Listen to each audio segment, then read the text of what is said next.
Welcome to Carne Cruda, the album. Join us for danger, excitement, innovations.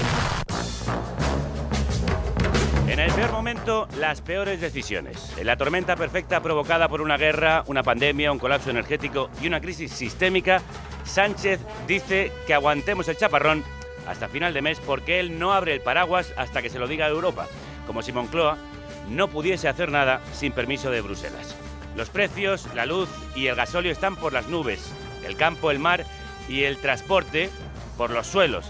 Hay desabastecimiento y pérdidas en mercados y lonjas y el presidente responda: vuelva usted mañana. Pero para mañana será tarde, que cantaba Perales. Para mañana la lluvia fina de protestas y paros en pesca, agricultura y carreteras, que está calando gracias a la lluvia gruesa de la ultraderecha, se puede convertir en una imparable oleada de descontento. Sánchez no debería subestimar el caldo de cultivo en el que Vox está sembrando la discordia. Hay un polvorín y Abascal lleva una antorcha. El líder ultra cree que ahora sí va a tumbar al gobierno.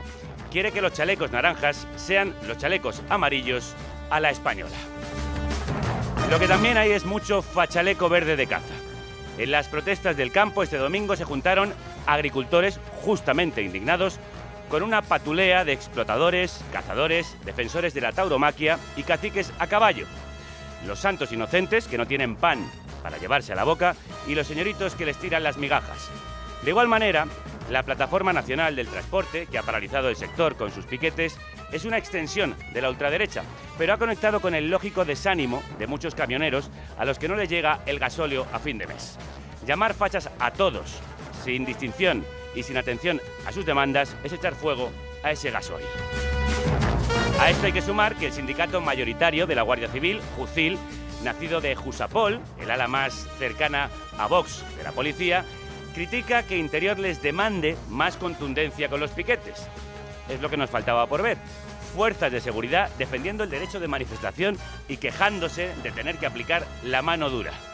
A eso se enfrenta el gobierno, a un país que se tirará por la borda de la extrema derecha impulsada por medios, empresarios y policías. Si Sánchez no da respuesta inmediata a esta serie de catastróficas desgracias. Y como éramos pocos, el presidente parió la última ocurrencia. El PSOE, sin comunicárselo siquiera a sus socios de Unidas Podemos, reconoce la soberanía de Marruecos sobre el Sáhara Occidental y el plan de Rabat de convertirlo en una autonomía marroquí, pisoteando las resoluciones de la ONU y la postura histórica de España y de los propios socialistas que han defendido siempre el derecho de autodeterminación saharaui. Contenta a Marruecos ante una inminente presión migratoria por la crisis bélica, pero nos mete en una crisis con Argelia, país del que dependemos para el gas cuando estamos sumidos en plena crisis energética. Han cantado bingo. Y mientras Macron anuncia que nacionalizará la energía para bajar los precios, Sánchez ni se plantea esta opción propuesta por Unidas Podemos. De urgencia anuncia una bonificación al transporte de 500 millones. Tarde y mal. En Francia y Portugal hace días que se bonifica. En Reino Unido es muy superior la cuantía. El país está quemado. Vox lo incendia y el PSOE sigue hipnotizado por las llamas. La culpa de todo no la tiene Yoko Putin. También es de un Sánchez desnortado y deshonesto. Llevamos años avisando de que viene el lobo de la ultraderecha y no hacen caso. Cuando el lobo llegue finalmente y Pedro corra a pedir ayuda, será demasiado tarde y el votante de izquierdas no acudirá porque no se creerá nada. Síganme los buenos, síganme las buenas, que hoy hablamos de la protesta rural en el campo, la mar y el transporte. Violeta Muñoz, cuéntanos. Crudos días. El sector primario se desangra, ya sea por efecto de la guerra, la subida de precios de la energía y los carburantes, que ya viene de lejos, la despoblación, las políticas europeas o por problemas estructurales de un sector local ahogado por las reglas del comercio global. Los que producen lo que comemos y los que lo traen a la mesa llevan tiempo diciendo que están al límite. La guerra en Ucrania ha creado una tormenta perfecta en el supermercado que alimenta a lobos disfrazados de corderos. PP y Vox, que votaron en contra de la ley que impide vender a pérdida en el campo, avivan piquetes y se manifiestan vestidos de cazadores. Huelga o boicot, trabajadores del campo o señoritos. Como leíamos este fin de semana en Twitter, la etiqueta de lo rural es tan abstracta que gente que barea olivos y gente que mata corzos con rifle se han manifestado pensando que luchan por lo mismo. Gracias, Violeta. Así que vamos a intentar separar el grano de la paja. Arranca el 9º día de paros convocados por la Plataforma para la Defensa del Sector del Transporte de Mercancías por Carretera. Y este domingo veíamos manifestarse en Madrid a grandes organizaciones agrarias. Los agricultores estamos en la ruina, no podemos pagar ni el gasoil ni los abonos y nos recortan en la PAC. Dos grandes focos que está cubriendo Cristina García Bolinches, periodista económica en el diario.es. Cristina, crudos días. Hola, ¿qué tal? Ayer el Gobierno acordó con las asociaciones mayoritarias del transporte una bonificación al gasóleo profesional de 500 millones para desactivar los paros, pero la plataforma convocante seguirá parando y otras 3 patronales que no estaban y que sí tienen interlocución con el Gobierno se han sumado en esta noche. En total hablamos de más del 40% del sector. Cristina, tú estuviste en la puerta de esa negociación. ¿Cuál es la situación ahora? Sí, ayer fueron muchas horas de negociación y fue muy curioso porque el Gobierno llegó a un acuerdo con el Comité Nacional de Transporte en el que estaban sentadas unas asociaciones que horas después rechazaron ese mismo acuerdo y se sumaron a un paro que ya dura desde el lunes 14 y que no solo va más, sino que hay ya empresas. Danone acaba de anunciar que si no se arreglan los problemas en las carreteras va a tener que parar sus fábricas. ¿Y a qué se debe este cambio de postura? Porque consideran que no es suficiente. Lo comentabas también antes, en otros países como en Portugal o como en Francia ya se han llegado a medidas concretas y en España vamos un pasito por detrás. Ayer se habló de 500 millones en bonificaciones al gasóleo, pero no se concretó, o sea, no se dijo, pues vamos a ayudar con X euros por cada litro de combustible. Y eso es lo que están pidiendo, que sea más concreto y que se diga ya. Nos acabas de decir que productores como Danone avisan de que no pueden repartir. ¿Hay peligro de desabastecimiento? El Gobierno está intentando bajar un poco el suflé, por así decirlo, ¿vale? Porque digamos que estamos otra vez en el efecto papel higiénico de la pandemia. Cuando hablamos de que va a faltar un producto, en este caso, por ejemplo, los yogures o la leche, nos lanzamos a comprar al supermercado y digamos que aumentamos el problema de que falten productos. Productos están faltando, o sea, si ahora vamos al súper, por ejemplo, vemos que no hay tanta leche como hace una semana, que no hay tanto aceite, no solo de girasol, aceite de oliva también, y están faltando otras cosas como harina, por ejemplo, que también nos dio por comprar en la pandemia harina. Y puede ir a más, o sea, al final dices, si hay problemas de suministro, si las materias primas no llegan a las fábricas, si no salen los productos de las fábricas, no llegan al supermercado y nosotros compramos. Entonces va a ser una rueda, si no se arregla va a ser una rueda. ¿Cuál es el origen del paro de los transportistas? El paro lo convocó una plataforma que en teoría es minoritaria, que se llama Plataforma en Defensa del Transporte, que no tiene representación en el comité que se reúne con el Ministerio y convocó unos paros que en teoría iban a ser minoritarios. O sea, nadie pensaba que se fuera a liar la que se ha liado en la última semana. Sin embargo, en 2 días ya empezamos a ver que había problemas en la industria, que había industrias que decían no me están llegando los productos que necesito para fabricar y que la movilización era mucho más fuerte de lo que se decía y muy organizada, que había elementos violentos y había elementos muy bien organizados.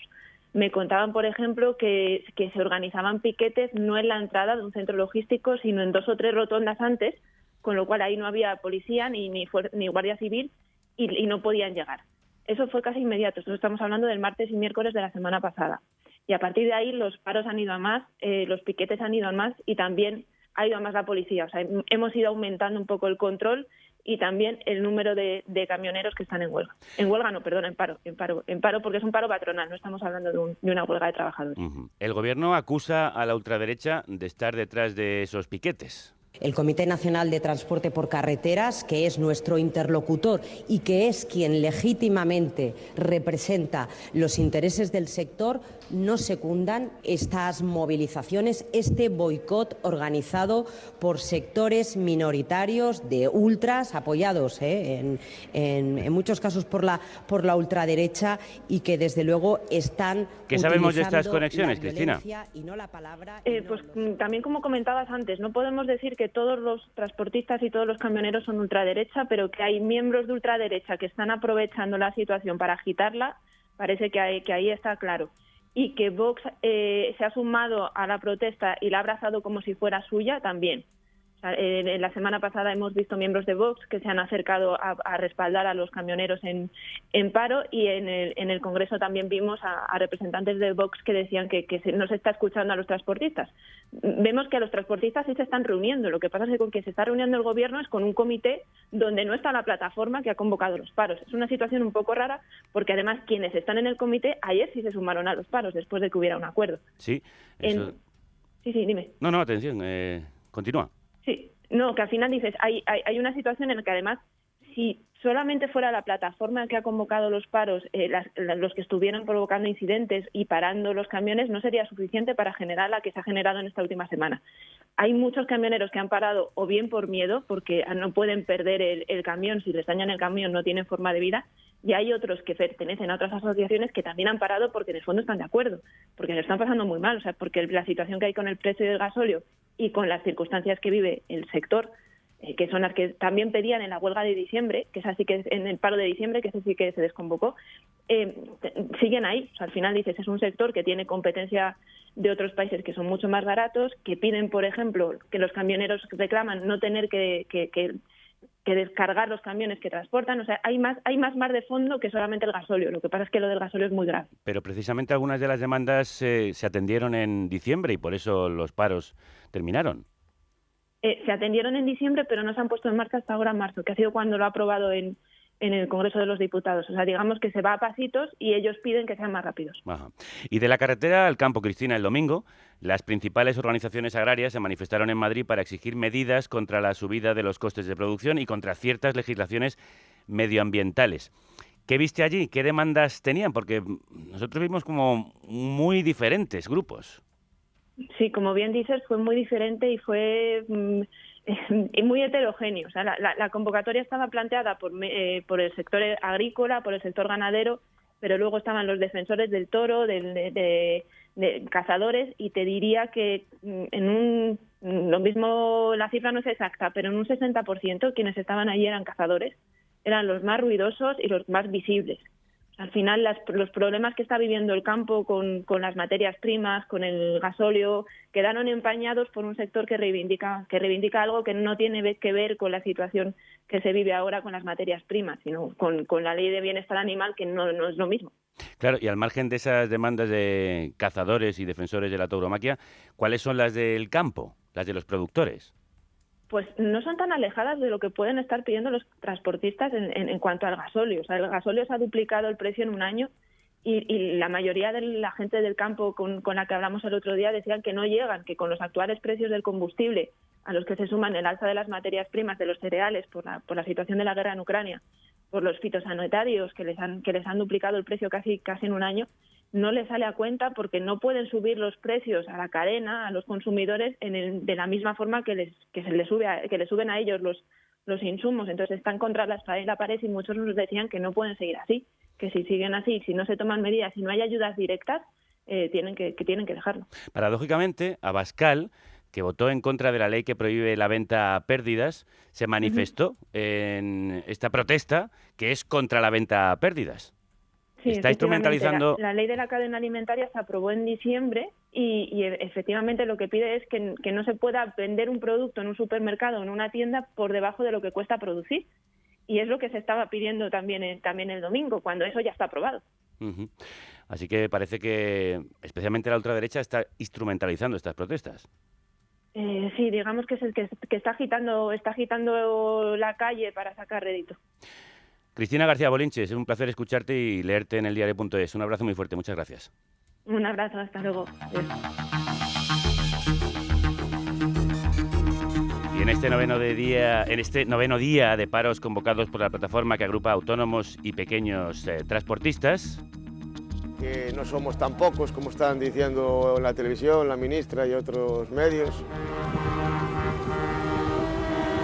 Los paros, que han sido rechazados por las asociaciones mayoritarias, que representan al 90% del sector, han empezado a resquebrajarse. Ese consenso se ha empezado a romper hoy. Una de esas asociaciones que sí mantiene el acuerdo con el Gobierno es la Confederación Española de Transporte de Mercancías. Su secretario general es José María Quijano. José María, crudos días. Buenos días. ¿Ustedes por qué no se suman al paro? Bueno, nosotros estamos en la línea de lo que ha venido comentando el Comité Nacional desde el inicio de este conflicto. Desde nuestra confederación, que aglutinamos a un amplio espectro de transportistas del sector, desde el más pequeño como un camión hasta el más grande, porque es un reflejo de cómo está compuesta el sector, pequeñas y medianas empresas, con una media de 3,8 vehículos por empresa, pues veíamos que este problema iba a surgir en cualquier momento y de hecho hemos tenido contactos e intentos de negociaciones con las distintas administraciones para este problema durante mucho tiempo. Si nos retrocedemos un poco en el tiempo, nos acordaremos que en diciembre el Comité Nacional presentó al Gobierno, con un mes y pico antes de antelación, pues una necesidad de adoptar medidas inmediatas con respecto a los problemas que algunos eran ya crónicos del sector y que había que poner soluciones encima de la mesa. A raíz de esas negociaciones se obtuvo por parte del Comité Nacional un acuerdo con el Gobierno en el cual se plasmó en un Real Decreto Ley, lo cual significa no pasar por la tramitación de una ley normal que llevaría mucho tiempo, poner encima de la mesa una serie de medidas que sirven de herramientas al sector para luchar contra los problemas que tenemos, ¿no? Entre otros, el detonante de la actual situación, que ha sido el incremento constante y exponencial del precio del combustible en los últimos meses. ¿A ustedes los 500 millones de ayudas al gasóleo que anunció ayer el Gobierno le parecen suficientes? No es que sean suficientes. Nosotros lo que hemos pedido son medidas urgentes para situaciones extremas y urgentes como la que se está dando en este momento. Lo que tenemos que conseguir es paliar la situación actual, pero también que no se haga un problema crónico, porque si se convierte en un problema crónico, el problema va más allá de lo que nos encontramos en estos momentos, ¿no? Lo que necesitamos es una estabilidad en los precios de los combustibles, una vuelta a unos precios normales de mercado y a partir de ahí utilizar las fórmulas que se han conseguido a través del Real Decreto para que cuando haya alguna alteración en los precios de los combustibles se puedan llevar de forma inmediata a los precios de mercado por parte de las empresas de transporte. Con lo cual, si conseguimos estabilizar la situación de los precios de la energía y darle herramientas al sector, pues esto se acabará consiguiendo y volveremos a una situación de trabajo normal. Ahora, en estos momentos es cierto que muchísimos transportistas, entre ellos muchos, nuestros asociados, pues están en una situación crítica y pasándolo muy mal. ¿El Gobierno está actuando demasiado lento? Bueno, como comentaba antes, nosotros este tema lo hemos puesto encima de la mesa con tiempo suficiente. El problema es que nadie se esperaba probablemente una pandemia tan larga, ni nadie se esperaba una invasión de Rusia sobre Ucrania que provocase un mayor problema con las energías. En fin, se ha convertido en algo... pues lo que se viene diciendo por ahí, ¿no? Una tormenta perfecta, ¿no? ¿Ustedes se plantean, si no hay medidas más rápidas por parte del Gobierno, sumarse a los paros de otras organizaciones? Mire, nosotros, como lo dije, no creemos que esto se solucione con paros, porque ya hubo con alteración en diciembre una situación provocada para negociar con el Gobierno y se obtuvieron unas herramientas.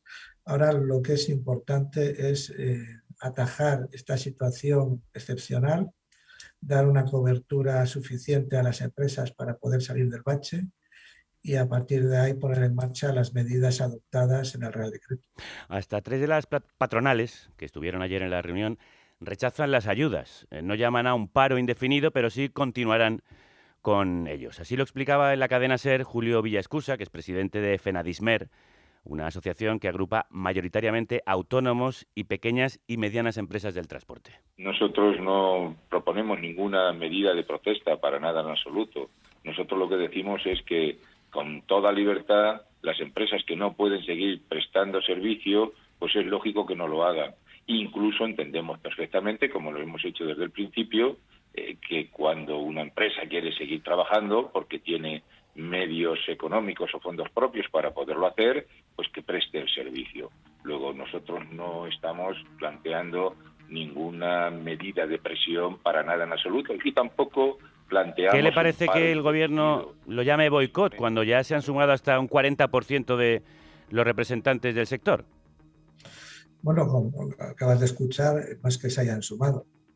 Lo que ha dicho Fenadismer en un momento dado es que la situación en la que estamos es complicada y urgente y que aquellas empresas que no quieran trabajar, lógicamente que no trabajen. Ese es un poco el mensaje que hemos mandado desde un inicio desde el Comité Nacional. También es cierto que ahora lo que tenemos que conseguir es trasladar esos costes al mercado. Para ello también tenemos que contar con la participación de nuestros clientes, ¿no? Y poder conseguir que lo que cuesta a un transportista, a un pequeño y mediano transportista o cualquier empresa del sector, lo asuma el propio mercado y regularizar la situación del mismo. Señor como Quijano. decía antes, la situación es muy grave, pero es una situación muy grave a nivel global, en Europa, en España y en otros sectores. Y en estos momentos sí es cierto que muchísimos pequeños transportistas lo están pasando, pero francamente mal. Y hay que dar una solución inmediata. Y en ello creo que tenemos que trabajar todos y de la mano de actuaciones por parte de los gobiernos, de la Unión Europea, conseguir ir hacia una estabilización de los precios del combustible y a partir de ahí aplicar todas las herramientas que tenemos para seguir trabajando. ¿Ha habido piquetes violentos con sus camioneros estos días? Sí.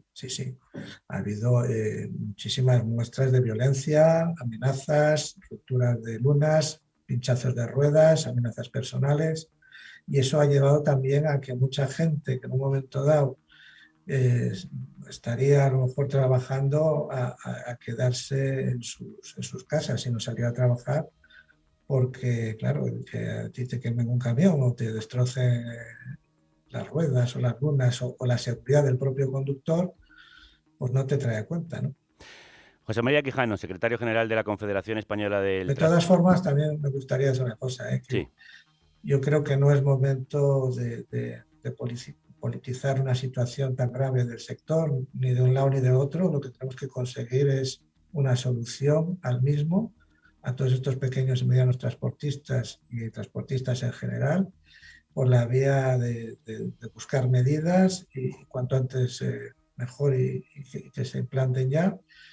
¿Quién cree usted que la está politizando, la protesta? No, yo no digo que, es lo que se está diciendo en los medios por una parte y por otra, pero sí es cierto que un problema que afecta personalmente a un sector, indudablemente habrá gente que opine de una forma y otra, porque cualquier ciudadano podrá pertenecer a un partido o a otro o votar a un sitio u otro, eso no tiene que ver. Aquí hay un problema de base que es un problema económico suscitado por unos incrementos de los precios de los combustibles y que todos tenemos que ir a buscar una solución para esto. Ojalá se encuentre muy pronto. José María Quijano, secretario general de la Confederación Española de Transporte de Mercancías, muchísimas gracias. Gracias a ustedes. El aumento del precio de la energía y el paro de transportistas está perjudicando evidentemente a los productores y productoras. Nos lo cuenta Miguel, copropietario de una explotación láctea familiar en Sarria, Lugo. Con 380 animales, desde hace meses sufre el gran incremento de los costes de producción, como los cereales, el gasóleo, la factura de la luz o los fertilizantes. Esto hace que lleve meses con pérdidas. A situación cada vez é máis insostenible.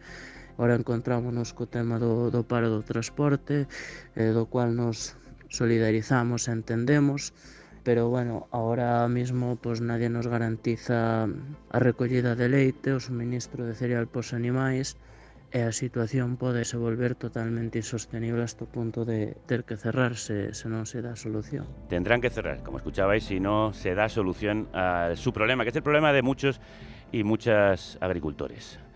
Una situación que también reclaman desde la organización Unión Agrarias UPA de Galicia. Félix Porto es su portavoz. Félix, crudos días.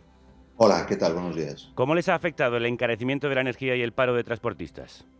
Bueno, pues lo explicaba muy bien el ganadero al que ustedes entrevistaban hace un momento. Es decir, es una situación que venimos arrastrando desde hace meses. Llevamos trabajando precisamente con el Gobierno para que esa ley de cadena alimentaria se cumpla, y la realidad es que cada día se incrementan los costes de producción, no solo el gasóleo, que es un componente importante de los costes de una explotación, sino la electricidad, sobre todo la alimentación con el tema de piensos, y la realidad es que no tenemos capacidad ninguna de repercutir esas subidas en los costes de producción directamente hacia la industria. Y en ese sentido, pues estamos en una situación complicada, muy complicada, difícil. Nos solidarizamos y entendemos perfectamente qué es lo que está sucediendo con los transportistas, porque nosotros también lo sufrimos. Es decir, fuimos dos sectores, transportistas y ganaderos y agricultores, los que trabajamos de la mano durante toda la pandemia y soportamos y dimos salida a un problema gravísimo que por desgracia nos tocó vivir. La guerra de Ucrania complica todavía más la situación, la subida de costes de producción, pero lo que no podemos es que en estos momentos una huelga, que ya digo, con la que nos solidarizamos, compartimos plenamente las reivindicaciones, creemos y empatizamos con todo lo que ponen encima de la mesa, nos lleve por delante a nosotros. No podemos estar en una situación donde o tengamos la duda de que no se recoge la leche el día a día. Hay explotaciones que ya tuvieron que tirarla y por lo tanto están sufriendo pérdidas, y no podemos olvidar que lo nuestro no es aparcar un tractor y no hacer nada más. O sea, estamos hablando de animales, de la vida de animales que siguen comiendo y por lo tanto generando un gasto importante dentro de las explotaciones, y los que venden animales y los que venden leche y los que venden determinados productos no van a poder entregarlos. Como digo, en algún caso ya se estuvo tirando leche.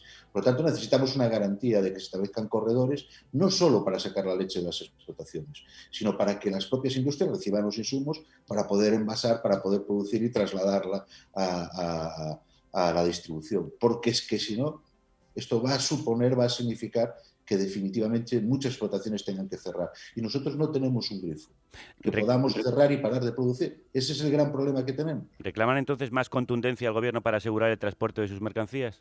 Nosotros lo que necesitamos es garantizar que podamos sacar la leche, no ya solo por el problema económico que nos está explotando, que es gravísimo, sino porque también se puede generar un problema medioambiental. Es decir, la leche, una vez que tengamos que tirarla, es considerada un residuo y no tenemos forma nosotros de tratar ese residuo. Hay explotaciones que estos días, en un solo día, ha tirado 12.000 litros de leche. Ahora estamos hablando de cantidades importantes y, ya digo, genera un impacto bestial negativo en una explotación que puede ser o puede significar su cierre, y una explotación que cierra después es inviable volverla a poner en funcionamiento. Por lo tanto, necesitamos de manera urgente, de manera inmediata, que se nos garantice no solo sacar la leche, no solo sacar los productos, sino que se puedan sacar a distribución, sino las industrias están anunciando ya que van a parar de fabricar porque no tienen insumos para poder envasar. Y aparte de eso, ¿necesitan un plan de contingencia, un plan de choque para esta situación tan crítica?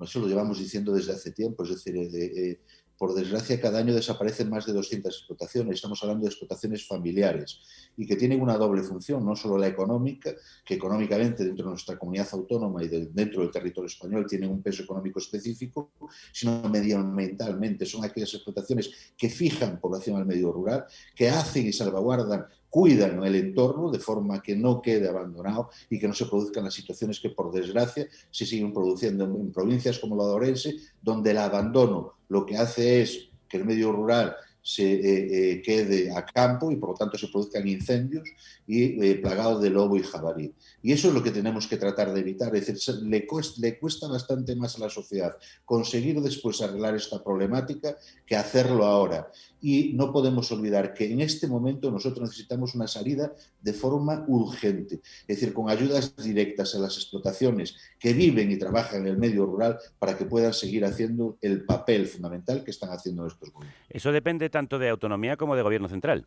Efectivamente, hay una parte, no cabe duda, que es la legislación que nos afecta, por ejemplo, la ley de cadena alimentaria, donde se establece que ninguna eslabón de la cadena puede cobrar por debajo de costes de producción, pero después es cierto, es decir, las competencias en muchos casos están ubicadas en las consejerías, en los gobiernos autonómicos, y por lo tanto son ellos los que tienen los dineros para activar ese tipo de mecanismos y la capacidad para tomar ese tipo de decisiones. Por lo tanto, lo que le decimos a cada uno que haga sus deberes y que cumpla.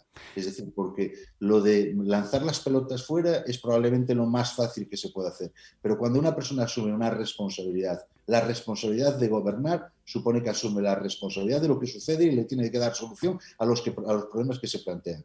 Y en situaciones difíciles hay que tomar decisiones difíciles, pero hay que arreglar los problemas, coger el toro por los cuernos y dar una salida y una solución de forma inmediata. Qué importante esa reclamación que está usted haciendo en estos micrófonos. Félix Porto, portavoz de Unión Agrarias, de UPA. Muchísimas gracias. Muchísimas gracias a usted. Buenos días.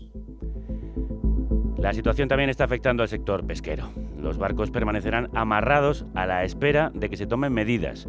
A la subida de los precios de los carburantes se le ha unido la huelga en el sector del transporte, que complica que el pescado salga de las lonjas.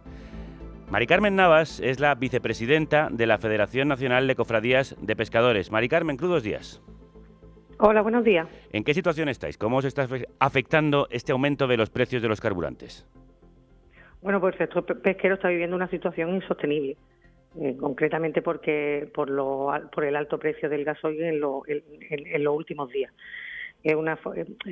Para que la gente lo entienda, la pesca no depende de lo que se capture, digamos, los ingresos dependen de lo que se capture. Si el coste es superior a lo que se captura, es inviable salir a pescar.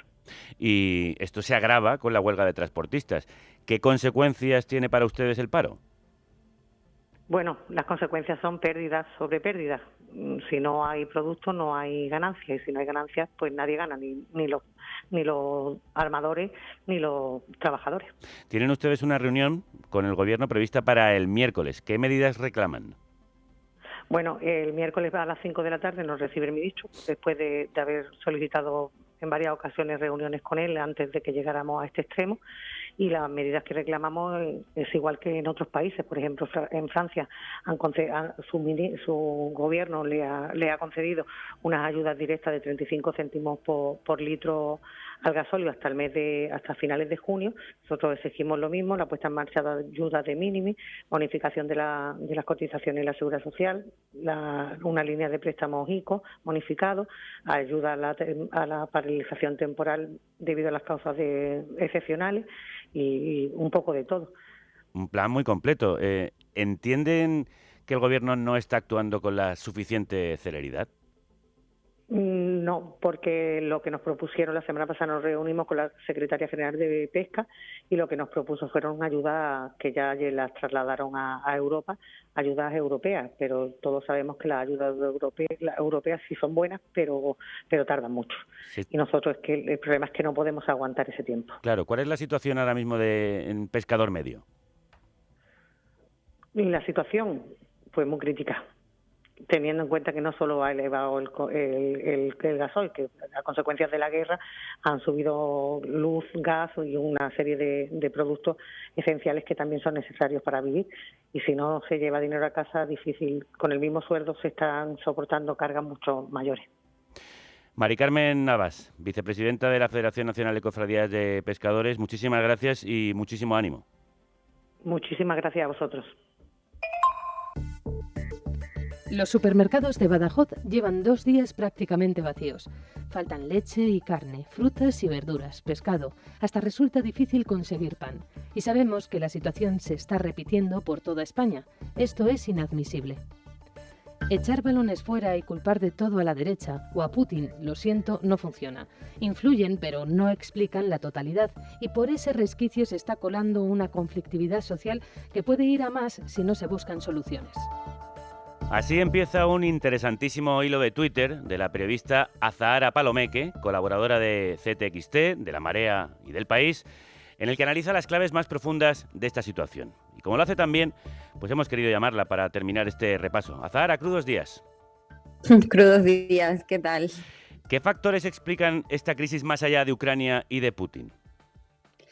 Pues estamos viendo, pues una era era de descenso energético, que se le ha venido a llamar. Cada vez hay menos petróleo disponible, petróleo y derivados del petróleo, por una cuestión biofísica. Entonces, la guerra ha acelerado esta tendencia que ya existía, y estamos viendo pues unos precios altísimos que están pues agotando o extenuando las economías de muchísimas familias. En este contexto surge pues la protesta de los transportes y bueno, todas las reivindicaciones del sector agrario que estamos viviendo, pero ya respondía a un problema que existía antes.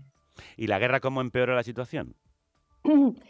La guerra pues ha venido a alterar los mercados, las sanciones económicas pues están suponiendo que se encarezcan todavía más los alimentos, por ejemplo, el precio del gas, y luego tenemos otros factores como en la Unión Europea el hecho de que el precio del gas arrastra al precio de la electricidad en el mercado marginalista que tenemos. Esto no debería ser así, o sea, no hay ninguna ley natural que fuerce el precio de la electricidad a depender del gas, pero se ha establecido así y bueno, pues al final se resume en una inflación altísima. La estamos sufriendo en España, pero es una inflación también que está subiendo en general por el coste de la energía en otros países de Europa, y en Estados Unidos, por ejemplo, está en un 7,9%, o sea que es un problema global. Por eso decía que se está intentando culpar al gobierno. Yo entiendo que siempre el contexto es nacional y a quien tienes delante es a quien culpas, pero hay muchísimos más factores que están influyendo. Pero en el contexto nacional se están haciendo las cosas peor que en otros países, porque parece que hay más conflictividad en España que en Portugal o Francia, por ejemplo, por poner los países vecinos. En el contexto nacional lo que ha ocurrido pues es un desabastecimiento. O sea, las fotos que hay en el hilo son reales, son de supermercados de Badajoz, está ocurriendo en otras partes de España también. Entonces creo que no se está actuando pues con la rapidez o con la intensidad que el problema requiere. Y lo que me preocupa es que pues la gente vea estos supermercados vacíos, ¿no? Y eso crea muchísima tensión social, ¿no? Y eso hay que solucionarlo rápido. Sin duda, estoy absolutamente de acuerdo. Dices, Azahara, que nos enfrentamos a una era de descenso energético. ¿Qué significa y cómo afecta a lo que está pasando y a lo que pasará? Significa que la producción de petróleo y otros derivados del petróleo, pues el gas natural, el diésel también, ha llegado a un pico, y entonces a partir de ahora esa producción va a ir descendiendo y no se va a cumplir pues la demanda, porque para que haya crecimiento económico cada vez ha habido más demanda de energía, ¿no? Y esto a nivel biofísico, la naturaleza ya no da para más. Entonces, pues ahí se explican, por ejemplo, las recomendaciones de la Agencia Internacional de la Energía, que venía diciendo hace poco pues que tenemos que consumir menos energía, por ejemplo, compartiendo coches o con más transporte público, y otras medidas que han dicho. Claro, esto a la hora de la inflación de la economía diaria pues se nota muchísimo. A esto le sumas una guerra donde hay sanciones económicas en Rusia, donde Rusia ha dicho que no va a exportar cereales, por ejemplo, que esto puede crear una hambruna en el Magreb importante, entre otros sitios, donde nos está faltando aceite de girasol. Pues al final es como la tormenta perfecta. ¿Y qué tiene que ver en todo esto el apoyo de Sánchez a Marruecos sobre la autonomía del Sáhara? ¿Por qué ahora? Pues yo creo que seguramente nos están contando menos de lo que hay, ¿no? Es muy difícil decir de dónde viene esto. Probablemente haya presiones de Estados Unidos para que se haya producido ese apoyo. Marruecos y Estados Unidos son aliados, como ya sabemos. Y por otra parte, yo creo que esa posible hambruna que se puede dar en la zona del Magreb, que dependen 100% del cereal ruso, pues puede influir también porque Marruecos pues está actuando como cancerbero de España. España tiene las fronteras externalizadas, entonces pues para evitar una crisis migratoria que nos venga pues por esa zona, Marruecos es esencial. Claro, esto no se ha contado, esto son pues un poco suposiciones mías teniendo en cuenta cómo está el panorama geopolítico, pero estamos a la vez admitiendo un gran número de refugiados ucranianos, o sea, podemos ver la diferencia en el tratamiento, pero también podemos notar cómo la derecha, la ultraderecha puede instrumentalizar una crisis migratoria que venga de Marruecos, ¿no? Y cómo puede afectar eso a la estabilidad del gobierno, que ya de por sí es bastante precaria. Sí, y en esa precariedad del gobierno y en esa inestabilidad general que hay con tanta conflictividad en distintos frentes, como hemos contado hoy, ¿qué medidas se pueden tomar? ¿Qué opciones tenemos ante esta crisis, en tu opinión? A ver, lo inmediato, ¿no?, es solucionar la crisis de desabastecimiento que estamos viendo, que no haya pánico social, que no se produzcan compras masivas en los supermercados y la gente pueda haber comida otra vez. O sea, que es que esto es muy grave. Yo tengo 35 años y nunca he visto un supermercado vacío hasta ahora, ¿no?, quitando la crisis del papel higiénico. Entonces, creo que una solución inmediata pues sería a lo mejor pues eso, subvencionar a estos sectores que se están viendo afectados, pero es que a medio, ni siquiera a largo, a medio plazo, no podemos depender tantísimo de los combustibles fósiles, también por una cuestión medioambiental, ¿no? Porque, o sea, la crisis medioambiental es muy real, de hecho está contribuyendo a que se encarezcan los alimentos también, con sequías, etcétera. Entonces tenemos que no depender de los combustibles fósiles, al menos no tanto, ¿no? Esa transición ecológica de la que se habla pues se tiene que efectuar lo antes posible. Azahara Palomeque, periodista, colaboradora en Contexto, La Marea o El País. Muchísimas gracias. Muchas gracias a vosotros. Te seguimos leyendo. Un abrazo. Muy bien, un abrazo. Y con ella terminamos este repaso que hemos hecho a lo que hay detrás de la protesta rural, en el campo, en la mar y en los transportes. Ante un país en llamas, no se puede seguir echando gasolina al fuego. Dado que empiezan los movimientos del gobierno para intentar blindar, Rajoy ha anunciado que su cambiar el sistema electoral municipales. Nos quitaron los micrófonos y fuisteis nuestro altavoz. Nos quitaron la radio y nos disteis vuestro oído. Nos quisieron callar y gritasteis. Nos quisieron apagar y os encendisteis. No los necesitamos. Os tenemos a vosotros. Carnecruda.es. Solos no podemos. Con vosotros, sí. Y seguimos hablando de gente que lo pasa mal. Como recordaréis, el portavoz de la Comunidad de Madrid se quejaba la semana pasada de que no veía tantos pobres como denuncia un informe de Cáritas. ¿Dónde estarán?, decía, moviéndose a un lado y a otro, en un gesto miserable. Bueno, vamos a intentar responder a esa pregunta. Hoy, en Cuarto y Mitad de Milenio, analizamos la misteriosa desaparición de 3 millones de pobres denunciada por el portavoz de la Comunidad de Madrid. Le dice, no, en Madrid hay 3 millones de pobres. Y dice, pues ¿por dónde estarán? ¿Dónde están? ¿Será un caso de combustión espontánea masiva? ¿Una abducción extraterrestre? Que viene al mundo una evacuación mundial por extraterrestre.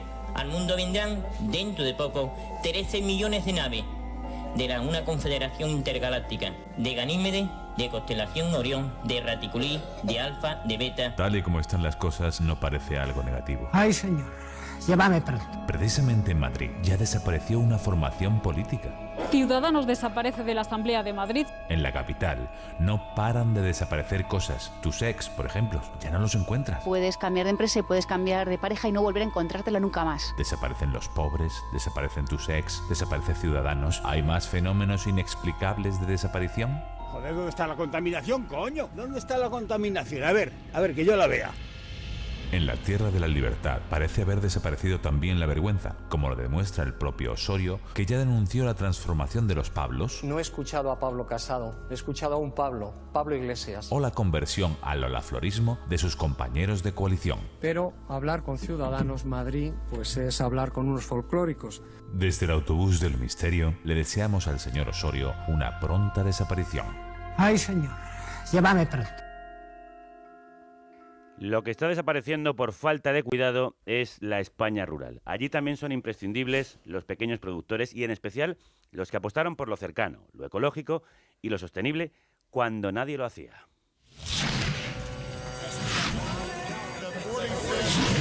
Consuma crudeza. Es el mercado, amigo. Con la colaboración de Oatly. It's like milk, but made for humans. De lo cercano, lo ecológico y lo sostenible nos habla Brenda Chávez. Crudos días. Crudos días, Javier. ¿Qué nos traes? Pues hoy nos vamos a Galicia, la tierra de nuestra compañera Celtia, a la que le dedico esta sección. Ah, qué bien. Y lo que estamos escuchando ¿Sí? no son camiones, ni son transportistas enfadados, son los petirrojos de Carvajal, la pequeña aldea de montaña del sur de Orense, donde está Daikí.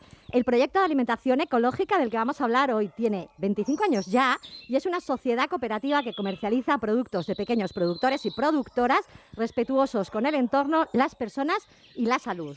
Y ahora lo que vamos a escuchar es a nuestro invitado de hoy cortando matas, leñas y grelos.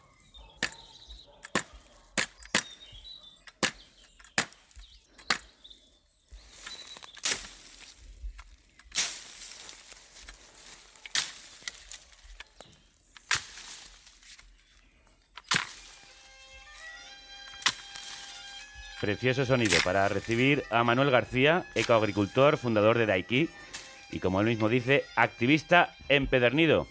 Bos días, Manuel. Buen día a todos. Explícanos, ¿cómo surge Daikí? Bueno, es una historia muy larga que la podríamos resumir eso. Es un proyecto más de lucha del MEL, Movimiento Ecologista de Limia, que nació en el año 81 para luchar contra el proyecto de explotación de lignitos que teníamos en la comarca. Estamos hablando de Alimia, en el sur de Orense, una extensa comarca, que contiene una de las llanuras más grandes de Galicia, unas 30.000 hectáreas de chaira, de llanura, y bueno, a partir de ahí, de esa lucha contra la explotación del lignito, que tenemos a unos 100 metros de profundidad. Seguimos trabajando en otros muchos temas, como era la contaminación del río y la conservación de zonas húmedas. Tenéis que tener en cuenta que aquí teníamos la famosa Laguna de Antela, una de las más grandes del Estado español. Y bueno, es una comarca ambientalmente muy rica y que yo he nacido y me he criado dentro de esa naturaleza. Y por eso, realmente me preocupaba que ahí se hiciera un agujero negro. Sea como sea, cuando llegamos a los años 90, entramos en la Unión Europea, empieza a llenar dinero a raudales para infraestructuras y para modernizar este atrasado país, y llegan las famosas concentraciones parcelarias. Entraba Manuel Fraga en el gobierno gallego, y bueno, millones y millones de pesetas fueron destinadas a los procesos de concentración parcelaria. Y bueno, quedamos horrorizados viendo cómo se realizaban en nuestra comarca sin ningún tipo de estudio de impacto ambiental. Se canalizaban ríos, se arrasaban con los bosques, se borraba del mapa la antigua estructura agraria tradicional. Uh-huh. Nosotros denunciamos eso una y otra vez hasta que nos dimos cuenta que había que ir a Europa. Y allí mismo metimos una denuncia con toda clase de fotografías. Era un montaje de diapositivas y conseguí que un eurodiputado me facilitara el ir allí y mover la denuncia, y se fue tratada en una comisión parlamentaria y le metieron un tremendo tirón de orejas a Manuel Fraga, y a partir de aquel momento las concentraciones parcelarias se empezaron a realizar ya con estudios de impacto ambiental previos. Pero ya casi toda la comarca estaba arrasada y destruida. Es decir, más de 30.000 hectáreas de la chaira, de la llanura, estaban, pero sobre los ríos canalizados, los bosques destruidos y convertidos en una cuadrícula perfecta. Si pasáis en avión por la comarca de Alimia, veréis que es una cuadrícula perfecta de 200 por 400. Que no tiene ningún sentido. Sí, Manuel, vosotros comercializáis productos ecológicos, Daikí, gallegos, y hay veces que también comercializáis productos nacionales ecológicos cuando no tenéis abastecimiento en Galicia. Cuéntanos cómo hacéis eso en Daikí. Bueno, eso voy a tratar de resumir. La idea es eso. Nosotros, denunciábamos y conseguimos que nuestro ayuntamiento, que es Rey de Veiga, quedara libre de concentraciones parcelarias por su riqueza ecológica y paisajística. Y entonces, la gente no nos quería muy bien, porque toda la comarca estaba concentrada y solo quedaba este pequeño reducto unas 7.000 hectáreas sin concentrar, pero que conservaba, pues eso, era como un museo vivo y representaba todo lo que antes había aquí en Alimia.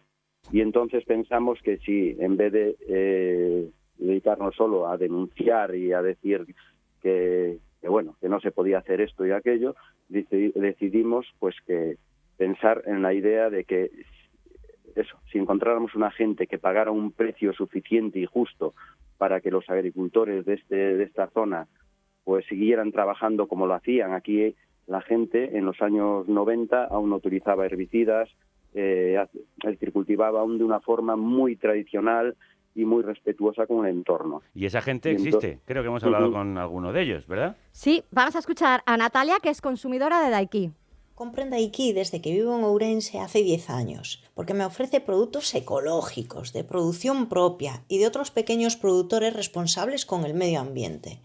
Para mí es realmente importante que mis hijos coman productos naturales, además del buen ejemplo que les da Manuel en su lucha por el cuidado de la tierra. El servicio es buenísimo y un trato maravilloso y cercano. Me traen todos los miércoles la compra a casa, disfrutamos del buen sabor de los alimentos y nos sentimos bien por hacer un consumo responsable, cuidando la tierra y a los pequeños productores. Bueno, Manuel, todos son ventajas. Aquí tienes una consumidora satisfecha y feliz.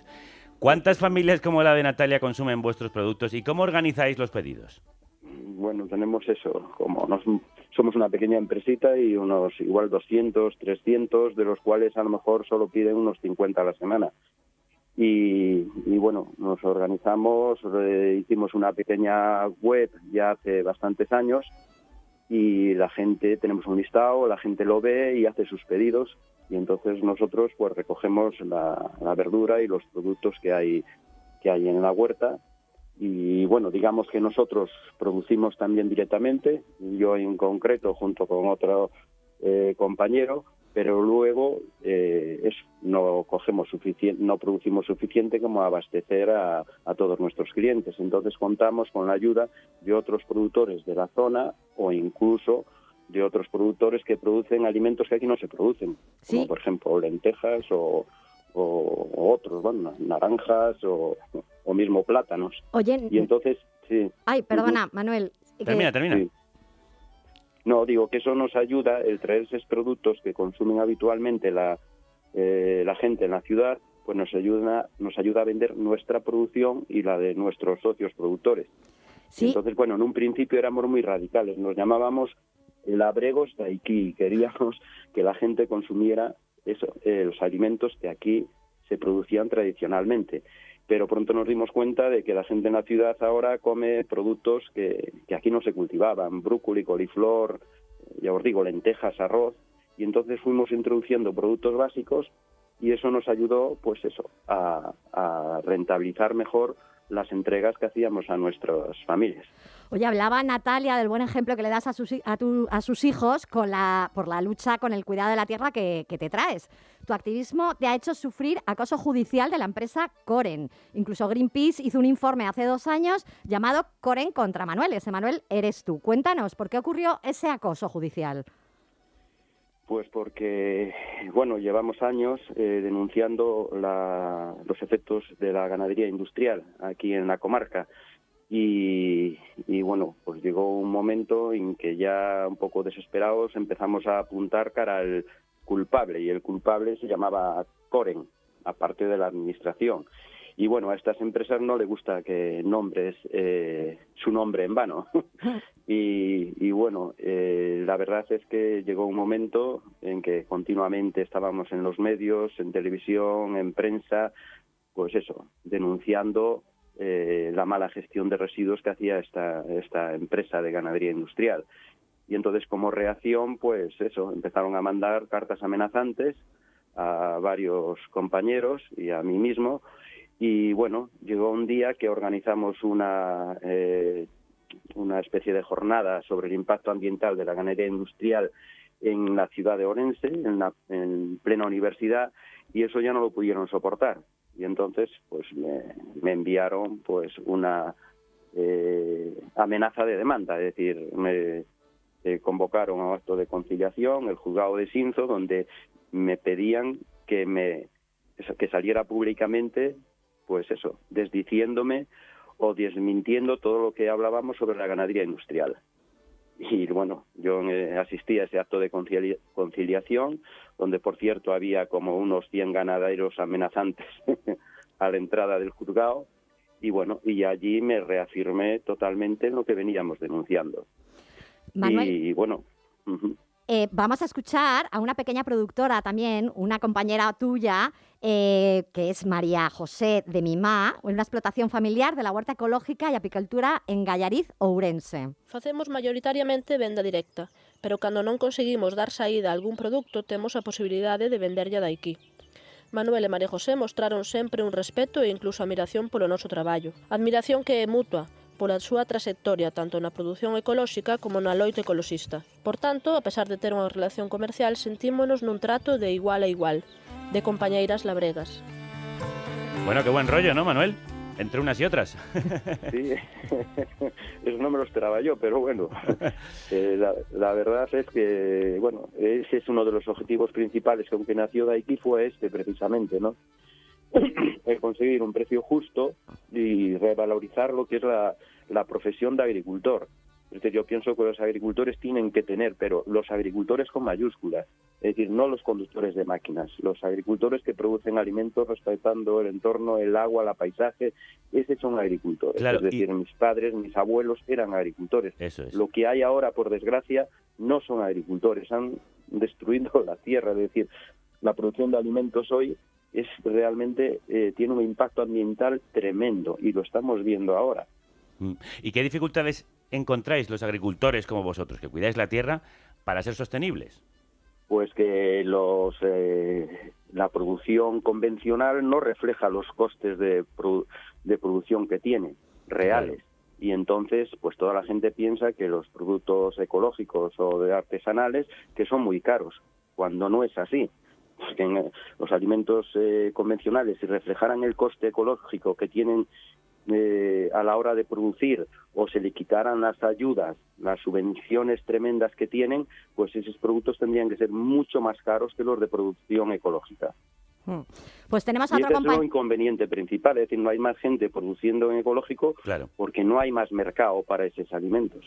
Pues tenemos a otro compañero tuyo, productor de ecológico, que también colabora con Daiki, Antonio Estevez, de Terras de Baranceli, en la comarca de Monterrey, que tiene una explotación familiar en la que trabaja en la huerta y un obrador de mermeladas y conservas vegetales, donde tú también haces tus conservas. Vamos a escucharle. Conozco a Manuel, desde finales del siglo pasado, cuando todo el mundo nos decía que estábamos como chotas por hacer agricultura ecológica. Tenemos una buena relación, tanto comercial como de amistad. Nos saca excedentes de producción cuando tenemos mucha cosecha y le elaboramos conservas con sus verduras. Como decimos por aquí, es un bo rapaz y muchas veces antepone la lucha por una buena causa a sus intereses personales. Y Manuel, también vamos a escuchar a Aroa, otra productora de Daiki que también quiere contarnos algo. Hola, son Aroa. Teño 30 anos e vivo nunha pequena aldea dedicándome á apicultura. Gracias a que daqui merca o mel e pole que produzo a un prezo xusto, podo ganarme a vida no pobo no que naceron os meus avós. Manuel, tú como Aroa también tienes colmenas, empezaste la apicultura hace 20 años y ahora ya dais cursos por Galicia y todo. ¿Cómo establecéis ese precio justo no solo en la miel, sino con todos los productores y productoras? Pues es el que te permite producir de esa manera respetuosa con el entorno y que te permite unos ingresos suficientes para vivir adecuadamente. Entonces, pues bueno, nosotros en Daiki nos cuesta mucho, digamos que regatear el precio a los productores. Solo a veces, en caso de necesidad, tenemos que decir, oye, mira, si ponemos las patatas o esta verdura a este precio, la vamos a poder vender mejor. Pero me cuesta porque yo soy productor, sé el trabajo que da producir de una forma sana esos alimentos y me parece que, bueno, cuando vas a un dentista pagas religiosamente, cuando vas a un médico, y sin embargo los agricultores parece que estamos aquí para producir lo más barato posible, la cosa más importante que es los alimentos que nos nutren a nosotros y a nuestra familia. Es decir, es un mundo al revés. Yo pienso que la profesión de agricultor tenía que estar realmente más valorada. Me da mucha rabia cuando veo tantos programas de cocina y de chef y de que arman ahí todo un show tremendo y no veo nada sobre los agricultores. Algo habría que hacer al respecto para que fueran más valorados dentro de nuestra sociedad. Pues vamos a escuchar a uno último, un compañero que se llama Casimiro, productor tamén de daiquí, que vive en Salvaterra del Miño e se dedica al kiwi ecológico. Concordo plenamente con os daiquí en que non é razoable producir alimentos con químicos ou herbicidas. Véndolle a miña produción aos daiquí porque valoran o meu traballo, pagan mo ben e pronto. Un saudiño. Pues un saudiño. Y también otro para Manuel, que es un buen rapaz. Por cierto, Manuel, ¿a vosotros os afecta tanto como a las grandes producciones la subida de los precios del petróleo? Yo pienso que no, y se va a demostrar ahora. Vamos a ver cómo los precios de los alimentos convencionales suben exponencialmente a medida que sube, pues eso, sobre todo el petróleo, ¿no?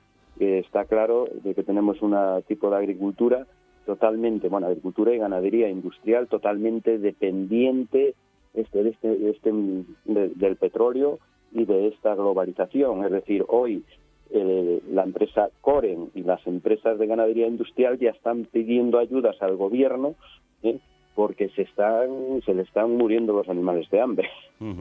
Porque dependen exclusivamente de la soja y el maíz que viene de miles de kilómetros de distancia. Que no es un absurdo. Sin embargo, el sistema agrario tradicional producía alimentos de forma totalmente independiente del exterior. Y es una pena que se tenga borrado del mapa y que no se hagan más investigaciones científicas para revalorizar ese sistema agrario tradicional, tanto en Galicia como en Castilla, como en Navarra, como lo tradicional tiene eso, mucha base científica, aunque no se crea. Pues por eso es tan importante lo que están haciendo gente como Manuel y todos los productores y productoras de daiquí. Oye, Manuel, antes de irnos, que me han dicho que cuando cortas los grelos haces como una especie de golpe de karate. ¿Cómo es eso? Bueno, esos no son grelos, ¿eh? Ya, bueno, ahora suena un poco matojo y demás. Es mato, silvas, es decir, zarzas, la vegetación que crece en los setos alrededor de las fincas, todos los años hay que recortarla. ¿Pero cómo es lo del golpe de karate? Bueno, pues con una hoz o un hacha, tú das un golpe seco y rápido y cortas limpiamente la vegetación. Bueno, Manuel, ha sido un placerazo conocerte, escucharte. Gracias por el ejemplo que eres y lo bien que lo transmites. Un abrazo, un abraciño. Yo mesmo digo a este programa que teño escoitado moitas veces. Pues graciñas y muchas apertas. Un saúdo a todos.